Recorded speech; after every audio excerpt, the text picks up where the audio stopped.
کیا آپ جانتے ہیں کہ میرا لونگ گواچا جیسا یادگار نغمہ گانے والی معروف اداکارہ اور گلوکارہ مسرت نذیر آج کل کہاں ہیں؟ آئیے آج ہم آپ کو بتاتے ہیں۔ پاکستانی فلم انڈسٹری میں پنجابی فلموں کی حیثیت ہمیشہ ریڑھ کی ہڈی کی سی رہی ہے۔ اسی وجہ سے پاکستانی فلم انڈسٹری کو لالی ووڈ کا نام بھی دیا جاتا ہے، کیونکہ لاہور کی حیثیت پاکستان کے لیے وہی ہے جو انڈیا کے لیے ممبئی کی ہے۔ پنجابی فلموں کے لیے ہیروئن کا انتخاب بھی اسی سوچ کے پیش نظر کیا جاتا ہے کہ ہیروئن کی جسامت اور نقوش پنجاب کی جٹی کی طرح ہونے چاہیے۔ یہی سبب ہے کہ پاکستانی فلم انڈسٹری میں اونچی لمبی اور بھاری بھرکم جسامت کے ہیروئنز نے بڑا عرصہ انڈسٹری پر راج کیا، لیکن اداکارہ مسرت نذیر کو پاکستانی فلم انڈسٹری کی پنجابی فلموں کی پہلی جٹی ہیروئن قرار دیا جائے تو یہ غلط نہ ہوگا۔ سن 1955 میں اپنے کریئر کا آغاز کرنے والی مسرت نذیر نے اگرچہ بہت طویل وقت تک فلم انڈسٹری میں کام نہیں کیا، مگر جتنا بھی کام کیا صف اول کی ہیروئن کے طور پر کیا۔ بطور اداکارہ ریٹائرمنٹ کے بعد وہ ملک سے باہر چلی گئیں، لیکن جب 2 دہائیوں بعد واپس آئیں تو بطور گلوکارہ انہوں نے اپنے فن کی دھاک بٹھائی اور میرا لونگ گواچا جیسے یادگار نغمے گائے جو آج بھی زبان زدِ عام ہے۔ مسرت نذیر 13 اکتوبر سن 1940 کو پیدا ہوئی۔ ان کا تعلق لاہور سے تھا اور ان کے والد ایک سرکاری ملازم تھے۔ وہ ایک پڑھے لکھے خاندان سے تعلق رکھتی تھیں جن کا شوبز کے شعبے سے دور دور کا بھی واسطہ نہ تھا۔ مسرت کے والد ان کو اعلیٰ تعلیم دلوا کر ڈاکٹر بنوانے کے خواہش مند تھے اور یہی خواہش مسرت نذیر کی تھی۔ اس کے ساتھ گیت گانے اور گنگنانے کا شوق بھی انہیں بچپن سے ہی تھا۔ ان کی خوبصورت آواز نے ان کے شوق کو 4 چاند لگا دیے تھے، مگر خاندانی پس منظر کے سبب انہوں نے گلوکاری کو ایک شوق سے زیادہ اہمیت کبھی نہ دی۔ امتیازی نمبروں سے میٹرک اور انٹرمیڈیٹ کرنے کے بعد جب ڈاکٹر بننے کا مرحلہ آیا تو ان کے خاندان کی کمزور معاشی حالت ان کے پیروں کی زنجیر بن گئی اور چاہنے کے باوجود وہ اپنا ڈاکٹر بننے کا خواب پورا نہ کر سکیں۔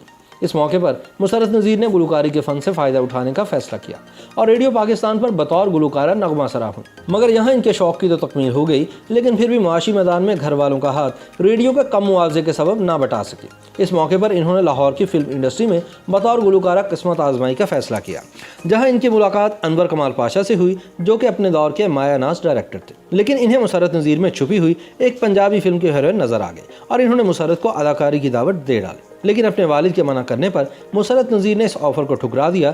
تاہم انور کمال پاشا بضد تھے اور انہوں نے مسرت نذیر کے والد کو اجازت دینے پر مجبور کر دیا۔ انہوں نے سن 1955 کو اپنی فلم قاتل کے لیے مسرت نذیر کو ایک سائیڈ رول میں کاسٹ کر لیا، مگر اس ثانوی نوعیت کے کردار میں بھی مسرت نذیر نے اپنی دھاک اس طرح بٹھائی کہ فوراً ہی شیخ لطیف نے مسرت نذیر کو اپنی فلم پتن میں اس وقت کے مشہور اداکار سنتوش کمار کے مد مقابل ہیروئن کاسٹ کر لیا۔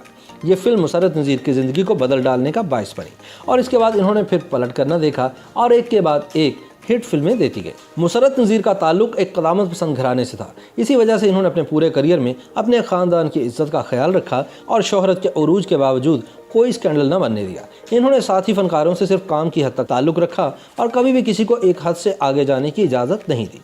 یہی وجہ تھی کہ ان کا پورا کریئر کسی بھی قسم کی افواہوں سے پاک رہا۔ اس کے علاوہ انہوں نے کبھی بھی فلموں میں کام کرتے ہوئے کسی قسم کے فحش شخص کی فلم بندی کی اجازت نہ دی اور جتنا کام کیا صاف ستھرا اور بہترین کیا۔ مسرت نے 33 اردو اور 14 پنجابی فلموں میں اپنی اداکاری کے جوہر دکھائے اور انہیں 3 نگار ایوارڈز بھی ملے۔ اس کے علاوہ ان کو سن 1989 میں صدارتی ایوارڈ برائے حسن کارکردگی سے بھی نوازا گیا۔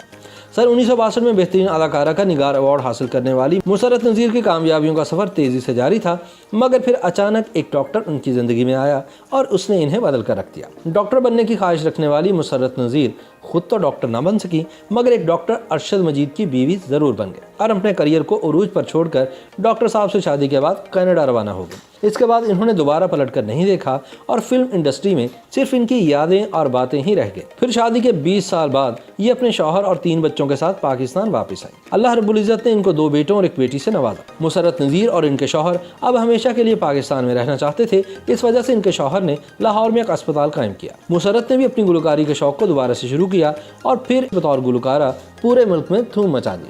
ان کے گانوں میرا لونگ گواچا، لٹھے دی چادر اور چلے تو کٹ ہی جائے گا سفر آہستہ آہستہ نے انہیں دوبارہ سے لوگوں کے دلوں میں زندہ کر دیا۔ ان کے گانے زبان زدِ عام ہو گئے، مگر ان کے شوہر اور بچے پاکستان میں ایڈجسٹ نہ ہو سکے اور کچھ عرصے بعد یہ فیملی دوبارہ کینیڈا شفٹ ہو گئی۔ مسرت بھی اپنے شوہر اور بچوں کے ساتھ کینیڈا چلی گئی۔ اب وہ کینیڈا میں ہی رہتی ہیں اور ان کے دونوں بیٹے ڈاکیومنٹری فلمز بناتے ہیں۔ مسرت نذیر کینیڈا میں ایک مکمل گھریلو عورت کے طور پر زندگی گزار رہی ہیں۔